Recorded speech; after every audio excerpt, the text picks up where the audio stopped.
जो जरी किती जरी मोठा असला तरी त्याला कोणाचा कोणच तरी त्याला शत्रू असतोच। संत तुकाराम महाराज आपल्या वाणीतून जगाला उपदेश करताय, तुका मागे ह्याची दास व्हावे लहान होऊन दान। संत तुकाराम महाराज आपल्या गोड अशा वाणीतून आपल्या देवाकडे विनंती करताय, देवा मोठेपणात आता काही उपयोग राहिला नाही, त्यामुळे आता मला लहानपण दे आणि मी तुझ्याकडे एवढे दात मागतोय की मला लहानपण सोडून दुसरं काही नकोय।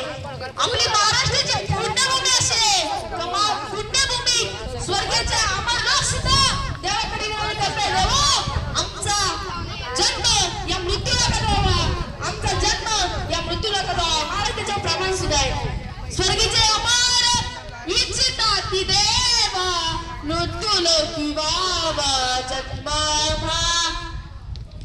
स्वर्गाचे अमर लोक जे होऊन गेले, जे संत झाले, जे संत झाले, जे देवता झाले, ते सुद्धा देवाकडे विनंती करताय, देवा आम्हाला दुसरं काही नको, फक्त या पुण्यभूमीत या पावनभूमीत या मृत्यू लोकात आम्हाला जन्म दे, असं संत तुकाराम महाराज आपल्या देवाकडे उपदेश करताय। श्रीकृष्ण सुद्धा एका घोडा